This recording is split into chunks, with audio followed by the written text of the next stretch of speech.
Está chegando. Não há como escapar. No Halloween, a porta entre o nosso mundo e o além será aberta. E então, a Terra dará lugar ao inferno. As pessoas gostam de pregar peças desde que o Halloween surgiu. Mas há quanto tempo ele existe? Qual é a sua origem? E por que as pessoas se fantasiam e fazem lanternas de abóboras? Seria para confrontar nossos piores medos? Revelar os segredos do Halloween é descobrir como tudo começou há milhares de anos. Então tranque as portas, apague as luzes, mas não tenha medo. Vamos desvendar a verdadeira história do Halloween. A verdadeira história do Halloween.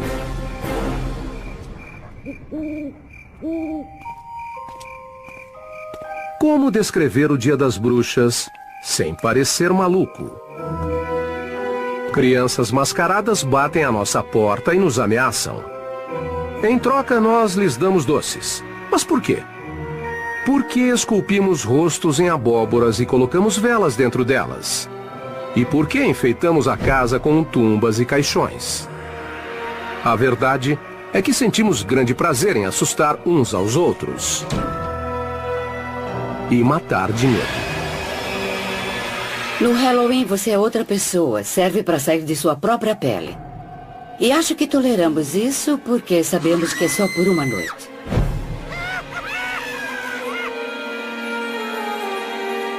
Tal desejo de confrontar nossos medos da vida e da morte e zombar deles é algo milenar, bem como as tradições do Halloween.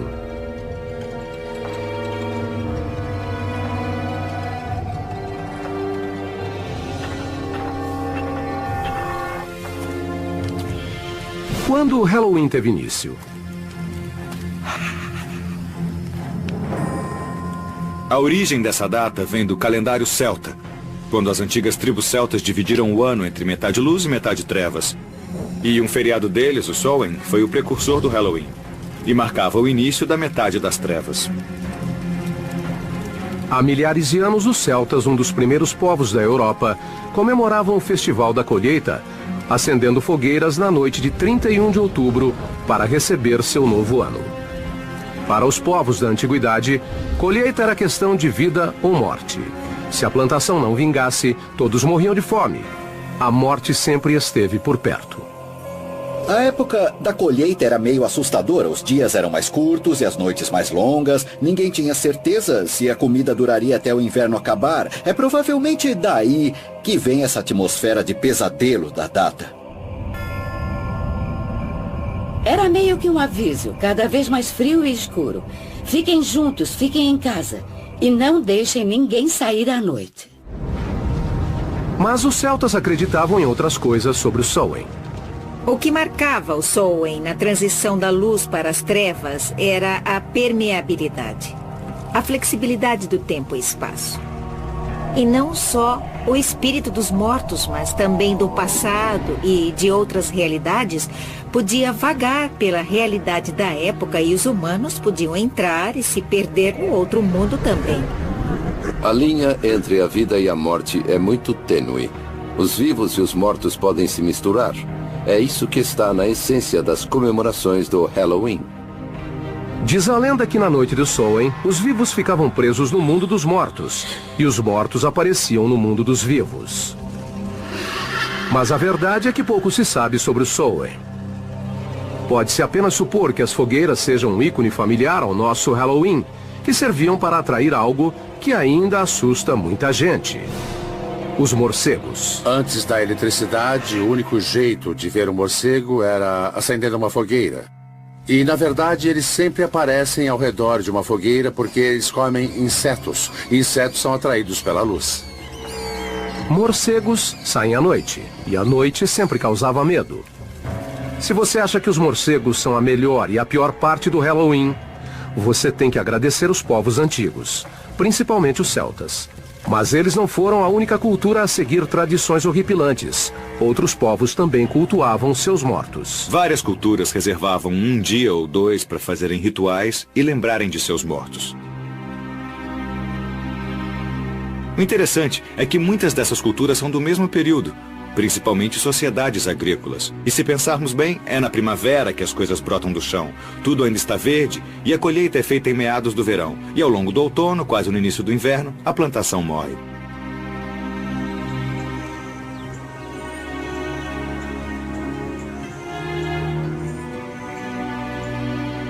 Mas como essa antiga tradição sobreviveu à era moderna? Na cultura ocidental, entre todos os povos, ela foi cultivada principalmente pelos cristãos. Em uma estranha mudança de rumo, com o desenvolvimento do cristianismo, eles adotaram e modificaram tradições folclóricas ao invés de criarem suas próprias. Assim era muito mais fácil converter os pagãos. Um dos festivais pagãos mais importantes a passar por uma remodelagem foi a Lemúria, festival em que se acalmava o espírito dos mortos e culminava no dia 13 de maio. De todas as celebrações aos mortos do calendário romano, a Lemúria era a mais assustadora. Nesse evento, as chamadas larvas, ou fantasma dos mortos, apareciam para aterrorizar os vivos. Para acalmar os mortos, os romanos despejavam leite nos túmulos ou deixavam pequenos bolos como oferta. Em 609 da era cristã, a igreja incorporou a Lemúria e transformou o 13 de maio no Dia de Todos os Santos. Data em homenagem aos principais mártires do cristianismo. A instituição da data foi uma tentativa de cristianizar um festival pagão e, ao mesmo tempo, manter a essência de uma comemoração tão antiga. A versão cristã da Lemúria agradou tanto que os líderes da igreja tomaram uma decisão que levou ao surgimento do Halloween.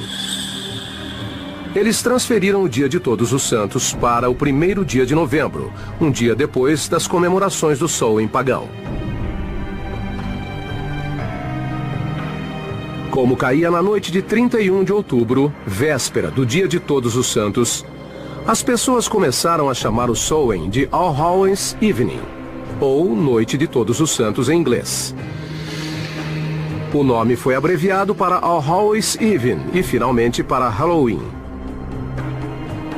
Para demonstrar controle, a igreja se adiantou e criou um feriado em homenagem não só aos mártires, mas a todos os cristãos mortos. Assim, 2 de novembro virou o Dia de Finados, feriado sancionado pela Igreja Católica.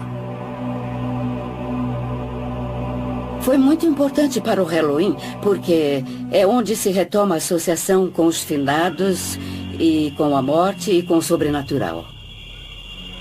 Então, agradeça à Igreja Católica pela natureza assustadora do Halloween. Mas espere, ainda tem mais. A Igreja também ajudou a estabelecer a tradição do doce ou travessura. Tudo começou em um dia de finados na Idade Média, quando padres pediram aos fiéis que rezassem pelas almas que eles chamaram de purgatório. O purgatório não era um lugar agradável, não era horrível como o inferno, mas era igualmente assustador. E as almas também sofriam lá. Felizmente, os fiéis podiam interceder. Era só rezar pelas almas do purgatório. Mas como tirar as almas do purgatório? De acordo com a Igreja Católica, se os fiéis rezassem o bastante, poderiam mandar uma alma para o céu.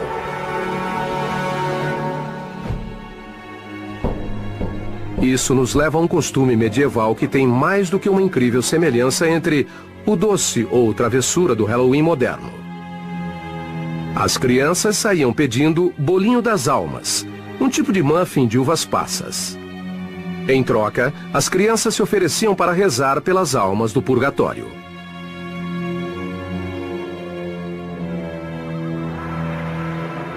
Tal precursor do doce ou travessura se tornou uma obsessão para os cristãos da era medieval, bem como outra característica essencial do Halloween: as bruxas. Na Idade Média fazia total sentido acreditar que existiam bruxas e demônios. E se existissem, seriam eles os responsáveis pelas coisas ruins do mundo. Fazia sentido caçá-los e acabar com eles. Era assim que viam o mundo. Uma histeria coletiva no século XVI ajudou a confirmar a aparência das bruxas, que para muitos é o ícone do Halloween. Geralmente mulheres, as bruxas eram vistas como ajudantes de Satã. Elas eram algo como curandeiras, e as lendas foram passando oralmente ao longo das gerações. Até que, em algum momento, isso começou a levantar suspeitas entre os religiosos com quem conviviam. Muitos dos símbolos associados a essas mulheres, que geralmente viviam sozinhas e deviam ser meio excêntricas, se tornaram símbolos associados à bruxaria. À medida que cada vez mais mulheres eram acusadas de bruxaria, seus utensílios de cozinha ganharam dimensões sinistras e se tornaram ícones do Halloween. Até mesmo algo mundano como uma vassoura passou a ser instrumento de maldade, bem como meio de transporte. Outro item presente nesse imaginário era o utensílio em que elas faziam malignas poções: o caldeirão. O caldeirão era um utensílio comum, algo que todo mundo tinha em casa na Idade Média. Era um utensílio básico de cozinha. Já o chapéu pontudo é uma variação de um chapéu da mulher do campo da era medieval. E claro, tem o traiçoeiro e misterioso companheiro de olhos brilhantes, o gato. Não surpreende que os gatos sejam associados a bruxas e ao Halloween. Eles são meio enigmáticos. Não dá pra saber o que se passa na cabeça deles. Além disso, ficavam perto do fogão a lenha e das vassouras, e por isso são associados à bruxaria e também ao Halloween. Gatos pretos e bruxas, tumbas e fantasmas. Os elementos do maior e mais assustador festival dos Estados Unidos começavam a tomar forma. Tais ícones logo ganhariam o resto do mundo e ajudaram a criar a mística que conhecemos até hoje.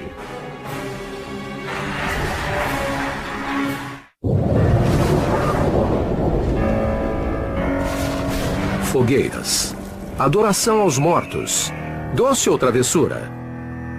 Os elementos do Halloween moderno já assustavam as pessoas no início do século XVII, mas ainda não haviam sido reunidos em uma data específica. A história logo começaria a consolidá-los e dar vida a uma estranha celebração da morte. É um feriado dedicado à morte. Seja a ameaça da morte em caso de uma colheita ruim, seja o final de uma tarefa e o começo de outra. Essa ideia de ciclo infinito de vida, morte e renovação faz parte de muitas datas comemorativas e não só do Halloween. Essa época viu a contínua influência de um dos ícones mais coloridos do Halloween, a máscara, que surgiu quase ao mesmo tempo que outra tradição do evento, a destruição. Alguns foliões mais exaltados também se embriagavam no dia de Todos os Santos e ameaçavam aqueles que não lhes dessem comida ou bebida.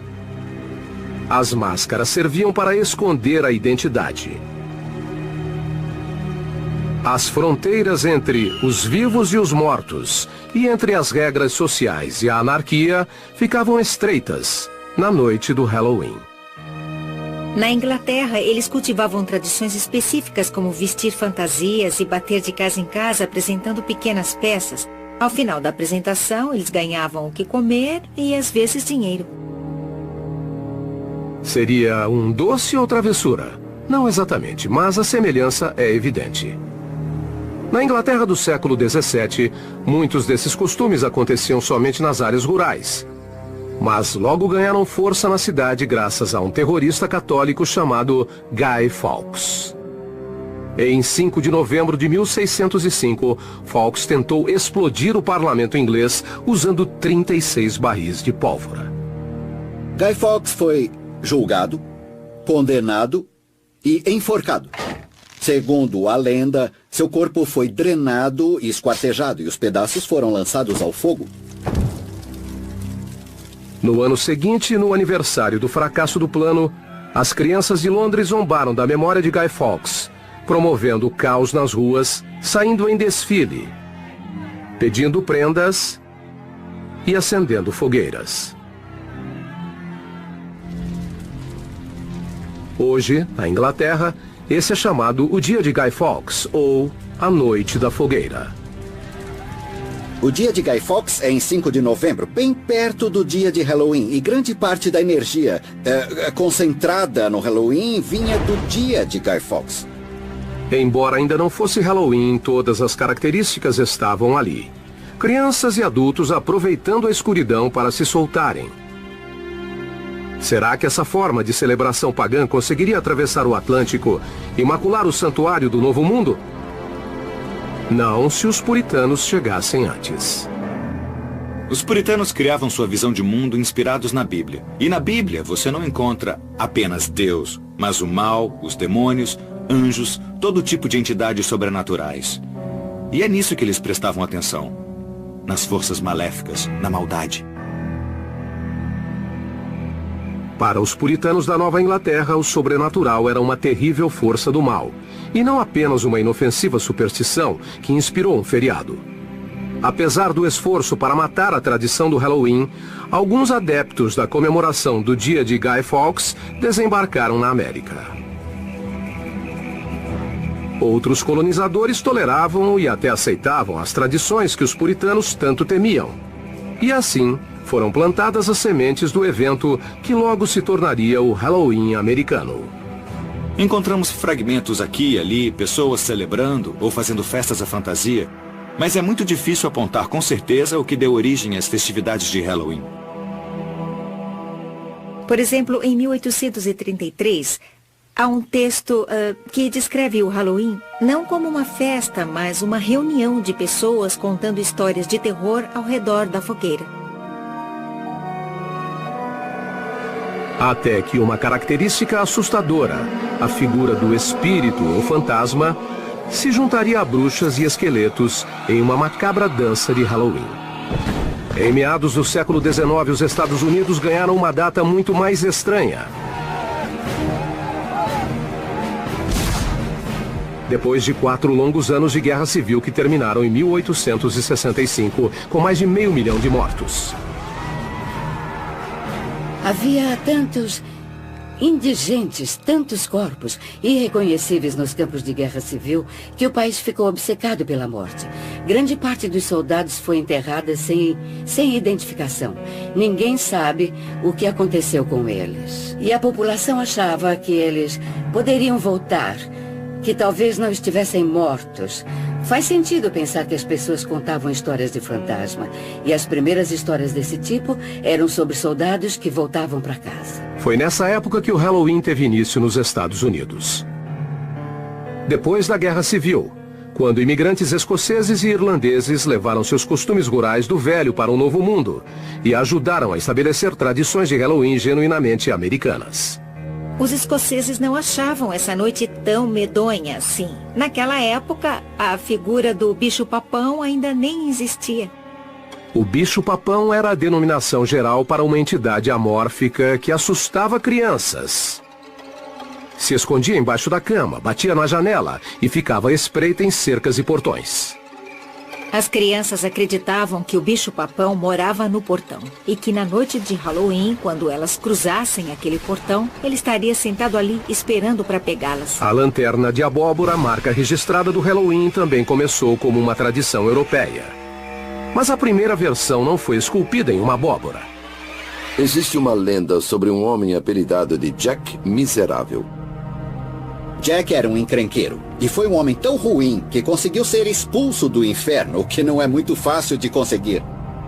Mas o diabo teve pena dele e lhe deu uma brasa de carvão tirada do fogo do inferno, para que ele se guiasse. Jack pegou a brasa, colocou dentro de um nabo sem miolo e saiu andando por aí. Foi assim que surgiu a lenda de Jack e a lanterna. Em uma antiga tradição europeia, crianças esculpiam lanternas em nabos e colocavam velas dentro deles. A primeira referência da lanterna de abóbora nos Estados Unidos vem de Nathaniel Hawthorne, que em Histórias Contadas 2 Vezes descreve um casaco velho, cheio de furos, que quando colocado contra a luz brilha igual a lanterna de Jack Miserável. A tradição da lanterna foi modificada nos Estados Unidos. O nabo do Velho Mundo foi substituído pela abóbora, grande e macia. E o Halloween finalmente ganhou a sua marca registrada. Na época da Guerra Civil, a prática de entalhar abóboras com expressões faciais já era conhecida. O Velho Mundo usava um tubérculo duro e pequeno, que o Novo Mundo substituiu por uma vistosa e redonda abóbora. A colheita de abóboras geralmente acontecia na época do Halloween, e as crianças perceberam que a lanterna podia ser uma ótima ferramenta para pregar peças na noite de Halloween. As crianças viram como era legal fazer lanternas. Era só pegar uma abóbora, tirar o miolo e colocar uma vela dentro. Depois espetavam um cabo nela, cobriam com um lençol e saíam por aí assustando. Ver uma figura dessas pela janela é algo que dá muito medo. A lanterna de abóbora se tornou o rosto do Halloween.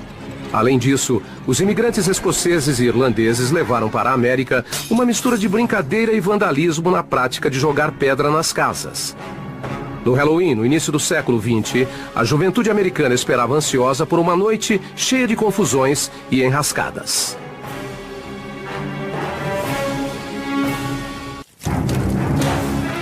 O Halloween fez uma sombria e assustadora jornada desde suas origens celtas há séculos e séculos. Na Idade Média, tornou-se uma data cristã em homenagem aos mortos. No século XVI, foi incorporada a tradição de pregar peças e a participação de crianças. Em 1800, o Halloween chegou às grandes cidades dos Estados Unidos. Mas a fantasmagórica face do Halloween foi reinventada em tons de laranja e preto na virada do século XX.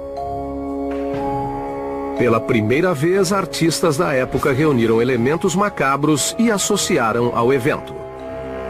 Esqueletos, teias de aranha, lanternas de abóbora e morcegos. Foram eles quem definiram o visual do Halloween que conhecemos até hoje. Entre esses ícones estão os fantasmas e lençóis brancos. Aquele lençol que os fantasmas usam vem da mortalha, o pano em que os cadáveres eram enrolados para serem sepultados. E a lanterna de abóbora.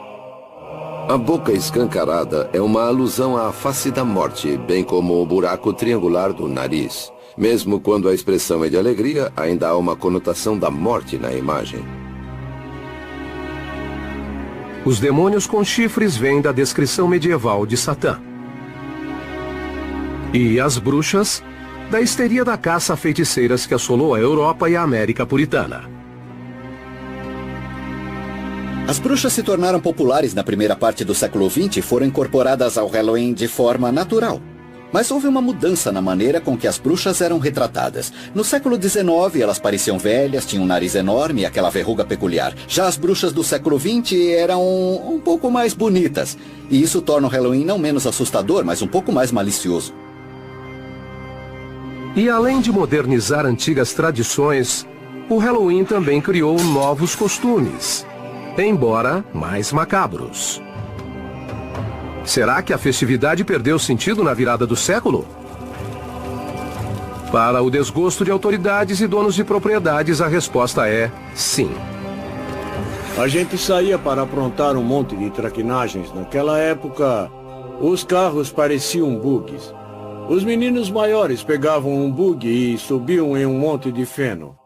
Depois, mais uns 10 garotos iam empurrando o monte acima e deixavam o bug lá em cima. Era divertido. E nunca ninguém fez nada realmente destrutivo. Só travessuras. Mas muitos consideravam essas brincadeiras destrutivas.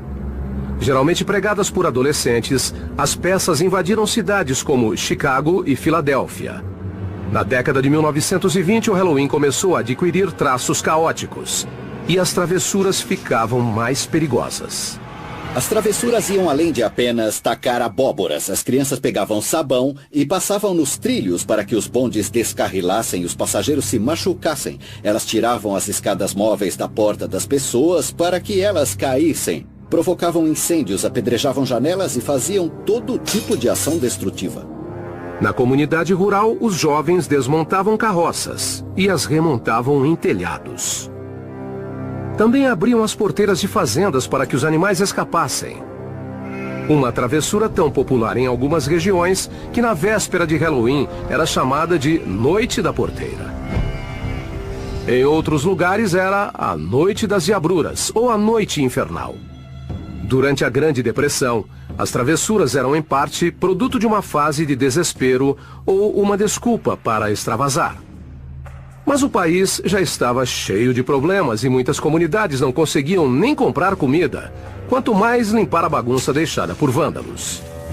O Halloween de 1933 foi apelidado pelos jornais de Halloween Negro, por causa da destruição que muitas cidades sofreram.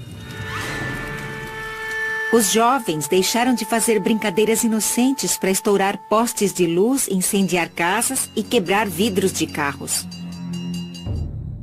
Para continuar existindo, o Halloween teria que passar por mudanças. Escolas, departamentos de polícia e outros grupos civis promoveram com consciência e pulso firme a ideia de um Halloween mais tranquilo.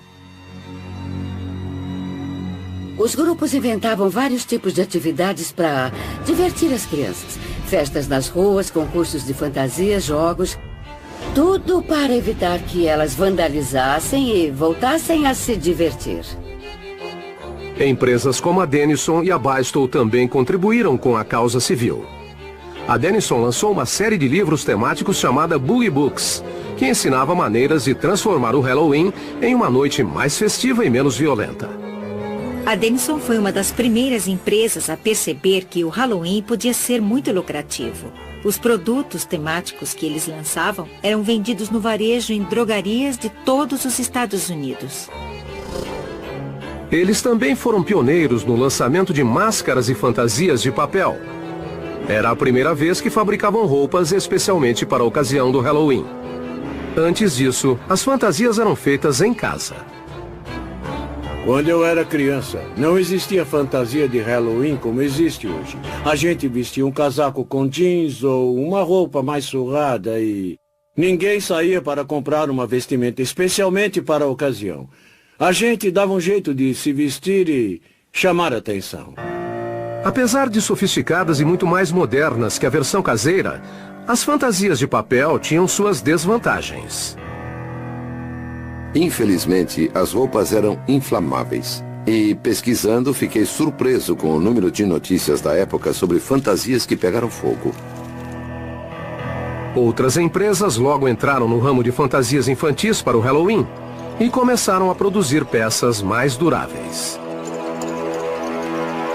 A Sears começou a vender fantasias por volta de 1930 e não parou mais. As fantasias eram inspiradas em coisas engraçadas e até personagens de radionovelas. Havia modelos para festas, para desfiles na rua, para festas na escola e na igreja. O Halloween virou um grande evento social. Os desfiles de Halloween ajudaram a tirar a festividade das sombras e levá-la ao conhecimento público geral.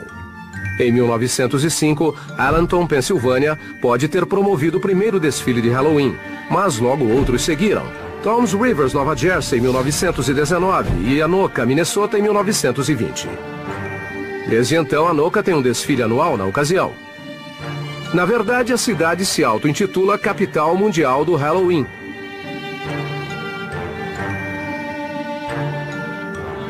Todos os esforços locais para acabar com o vandalismo deram certo, mas o Halloween ainda precisava de uma tradição mais sólida. O que não demorou em acontecer, embora a nova tradição fosse a variação de um antigo tema.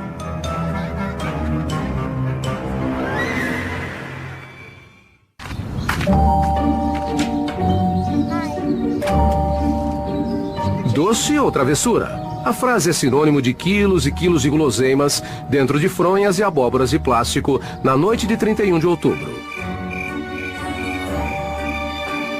Embora seja uma tradição milenar, a frase doce ou travessura não tem mais que 100 anos de existência.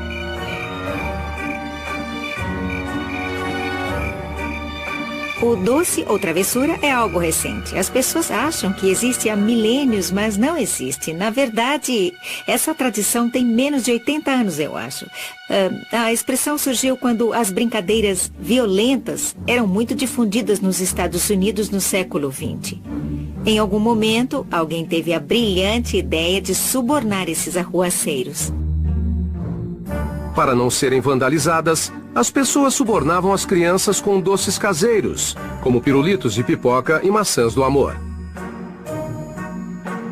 Em 1939, a frase e o costume ganharam seu lugar na comemoração. Doris Hudson Moss publicou um artigo na revista American Home, contando que ela deu uma festa de Halloween para as crianças do bairro e que ela ofereceu doces e ninguém pregou peças nela. Deu tudo certo. A nova tradição pedia novos tipos de doces, além das gostosuras caseiras como balas e pipoca. O comércio deu espaço para doces embalados como amendoim com doce de leite, casquinhas recheadas e o bom e velho chocolate Hershey's. Doce foi o remédio para acabar com a violência no Halloween. E era o momento certo de uma data revisitada ganhar Hollywood. Eles chegaram.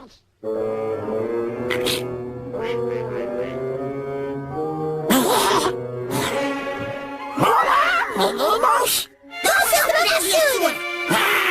Pra você e pra você. Obrigado, Donald! O Halloween tornava-se um fenômeno cultural. Um festival nacional com milhões de pessoas celebrando a alegria de ganhar toneladas de doce industrializado. Eu adorava o Halloween quando era criança. Eu participava de tudo. Adorava os rituais, adorava as travessuras, as diabruras que eu fazia. Adorava me fantasiar, pedir doces nas casas e também tinham as festas. Era tudo fantástico. Em 1996, o Halloween encontrou o caminho por onde todas as culturas passam. A televisão. A nova onda pop chegou ao horário nobre e os Estados Unidos saíram em busca de doces com a turma do Charlie Brown. A ideia da Grande Abóbora surgiu nos quadrinhos e, quando o Charlie Schulz decidiu que seria engraçado se uma das crianças confundisse algum feriado. E é por isso que todo ano o Lino visitava a plantação de abóbora. Bem-vinda, Grande Abóbora. Pra quem que você tá escrevendo, Lino? Esta é a época do ano em que eu escrevo para a Grande Abóbora. Na noite de Halloween, ela sai da plantação de abóbora e voa carregando sacolas cheias de brinquedos para todas as crianças do mundo. Você ficou louco? Quando é que você vai parar de acreditar nessas coisas inventadas? Quando você parar de acreditar naquele homem de roupa vermelha e barba branca. A televisão e os quadrinhos mais famosos dos Estados Unidos deram ao Halloween um selo informal de aprovação. Nunca na história a data havia sido tão popular. Mas desenhos com o tema da festa feitos para crianças eram uma coisa. Um filme para adultos com o mesmo tema era bem diferente. A empreitada era inédita. Até o diretor de cinema John Carpenter assumir os riscos em 1978 com o clássico Halloween. A ideia de chamar o filme de Halloween foi da distribuidora. Quando me disseram, eu falei, vocês acertaram, ninguém ainda fez um filme sobre o assunto. E aí você pensa, uau, por que é que eu não pensei nisso antes? É uma ótima ideia. O filme custou $325 mil e arrecadou mais de 500 milhões de dólares no mundo todo. Ele abriu as portas e elevou o filme B à categoria de cinema de respeito e, sem pretensão, o filme redefiniu nossas preferências quanto a máscaras de Halloween. Tudo começou quando a falta de orçamento obrigou a equipe de figurino a criar uma máscara para Michael Myers, o vilão da trama, com pouquíssimo material. Um dos figurinistas correu até a loja de mágicas de Beth Wheeler, na Hollywood Boulevard, e comprou uma máscara do Capitão Kirk que não parecia nada com William Shatner. Era uma máscara estranha, com o rosto alongado. Era pintada com tinta spray e grudava no rosto. Ficava distorcida. Era perfeita, pois o roteiro dizia que o assassino parecia vestir a máscara. A máscara, comprada às pressas, e o vilão que a usava, logo se tornaram outro ícone do Halloween. O filme original é de 1978, mas Michael Myers ainda é um dos personagens de Halloween mais famosos de todos os tempos. A ideia do maníaco mascarado, aterrorizando os jovens no Halloween, mudou o foco dos filmes de fantasmas e demônios para vilões humanos. Mas a estranha máscara fez mais que isso. Ela ajudou a redefinir os limites do sentido de esconder o rosto no Halloween e apresentou uma nova face à comemoração.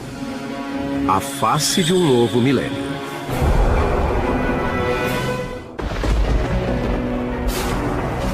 Durante séculos, foliões usaram máscaras e fantasias para esconder a identidade. Hoje, trata-se de um negócio multimilionário. A Halloween Towns, em Burbank, Califórnia, é a mais famosa das lojas temáticas.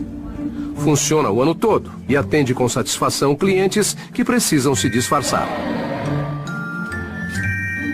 Inauguramos a loja há 10 anos e queríamos fazer algo especial, então decidimos abrir o ano inteiro. Uma loja permanente, com um ambiente assustador e produtos de qualidade. Isso deixa os clientes com vontade de fazer compras de Halloween. A loja está repleta de produtos temáticos, mas o carro-chefe da Halloween Towns é a máscara. Temos dezenas de máscaras. Temos as melhores máscaras de zumbis e de palhaços. Máscaras e fantasias sempre foram ótimas desculpas para se liberar, para mudar de comportamento. E uma festa como Halloween, em que todos se fantasiam, é mais do que perfeita. Quando eu era criança, adorava máscaras, mas as lojas locais geralmente vendiam umas máscaras de plástico mole que logo perdiam a forma. Com o passar do tempo, a brincadeira virou uma forma de arte e os técnicos gastam horas modelando e pintando. Hoje é possível comprar um modelo de qualidade similar às máscaras do cinema. E disso Wayne Todd entende. Ele é técnico de efeitos especiais de grandes estúdios. Nossos clientes exigem produtos de altíssima qualidade e fazemos o máximo para satisfazê-los. Temos fantasias finas, coletes e todo tipo de acessório que não se encontra em qualquer lugar. É nossa especialidade. Seja lá o que você procura, a gente tem. As modernas máscaras e fantasias de hoje são muito diferentes dos demônios, bruxas, esqueletos e fantasmas genéricos dos anos 60. Foi nessa época que o figurino do Halloween começou a mudar. Hollywood influenciava o que as crianças vestiam, transformando-as em seus personagens de TV e cinema prediletos. Hoje, essa tendência virou uma obsessão. Franquias como A Hora do Pesadelo, Pânico e Halloween inspiram uma crescente legião de crianças vestidas para matar. Vestir a máscara do assassino do fantasma do esqueleto dá à criança uma sensação de poder e segurança. Pois o monstro não pode te pegar se você for o monstro naquele instante. Máscaras de maníacos fazem parte dos costumes em evolução. A única regra hoje é que não existem regras. A inspiração vem da cultura pop, religião, política e por aí vai. E cada vez mais, quem se esconde atrás delas não são crianças, mas adultos. O Halloween se tornou uma festividade adulta e provavelmente esse não era o caso 50, 60 anos atrás. É evidente que esse é um dia em que as pessoas podem ser quem geralmente não são. Elas se escondem atrás de uma máscara, usam roupas que nunca usariam no resto do ano e se divertem com isso. A verdade é que o Halloween do século XXI é uma festa mais dedicada a adultos que dedicada a crianças.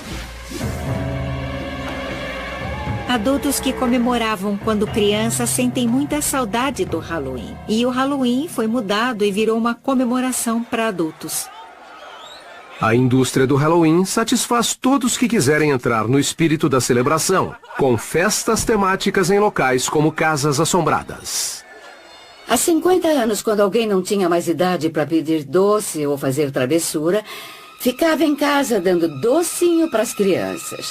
Não tinha muito o que fazer. Hoje a indústria de entretenimento temático é enorme. Existem cerca de 4.000 festas em casas assombradas nos Estados Unidos todos os anos.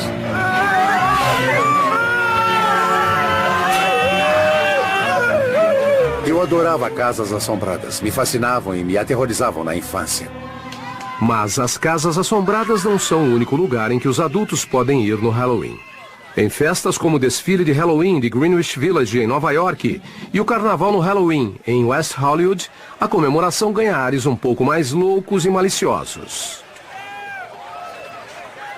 O Halloween Gay é um acontecimento em São Francisco, em Los Angeles, e, claro, foi incorporado às festas em Nova York.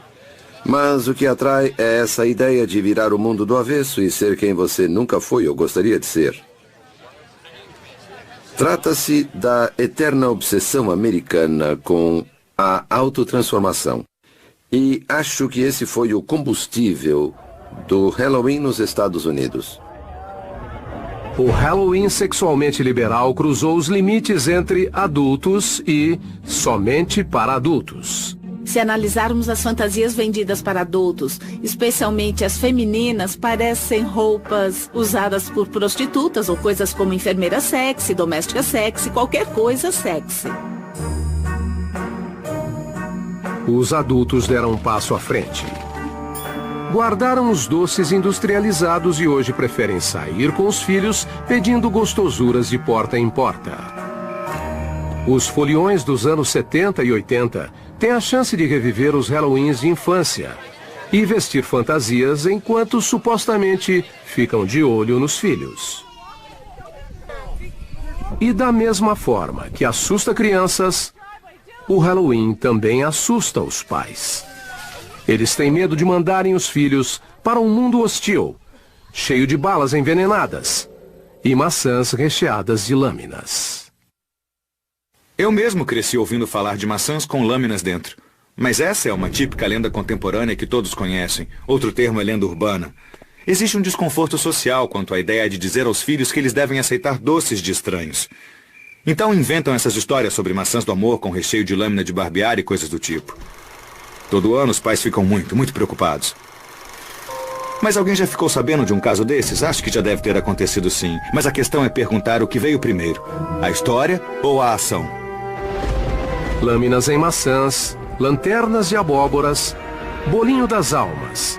São vários os traços que compõem a lenda do Halloween como hoje conhecemos. A festividade desse século veste muitas máscaras e é uma noite em que os adultos passam um pouco dos limites. Todas as mulheres têm seu lado sexy. Parece que no Halloween elas se libertam, mas bem que a gente podia fazer isso com mais frequência. Mesmo assim, o Halloween ainda é domínio das crianças. As crianças têm uma noite por ano em que podem assumir o comando. Se transformam em algo que geralmente não são e ganham doces como recompensa e privilégio de participar disso. É uma data incrível para elas. O Halloween não serve para controlar as energias. Sabe, é uma data para extravasar. E isso sempre acontece. Analisando de perto, o Halloween é uma amostra de tudo aquilo que a raça humana teme. Ao longo dos séculos, aprendemos a viver com tudo que nos dá medo. Mas a cada 31 de outubro, transformamos nosso medo em diversão. Mas, cuidado com casas assombradas e ranger de portas, lençóis flutuantes e luas cheias. E não se assuste se uma abóbora iluminada te desejar um Feliz Halloween!